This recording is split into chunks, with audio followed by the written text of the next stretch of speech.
Hello guys, service tayo for Explorer 2014 model tapos 3.5. Ang issue nito guys, matigas na yung manubela, napasukan na ng tubig yung mismo rayong pinion. Bali papalitan natin siya ng buong rayong pinion brand new. Yun, ito yung rayong pinion na brand new na ikakabit natin.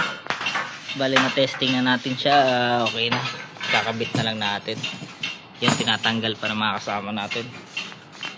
Yan, yan yung sa kanya tinatanggal sa rayong pinion. Dito yan sa may San Fernando, Pampanga. Home service natin. Sobrang tigas na yung manubela niya. Ford Explorer 2014. Yan, kaya tanggalan na kasama natin.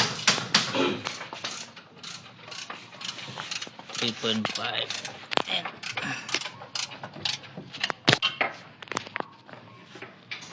Bali kung may problema yung steering nyo, Ford Explorer, available naman mga steering parts.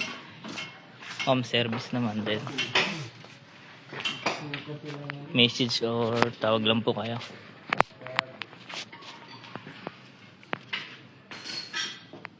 Yan, bagong kasama namin si Boss Dennis. Yan, ito yung kakabit natin, brand new. Yan,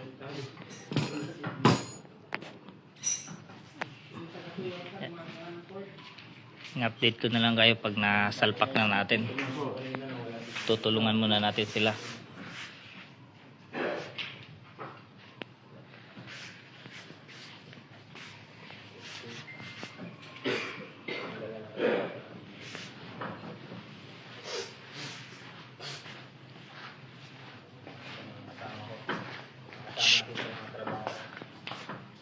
Update ko na lang guys. Salamat.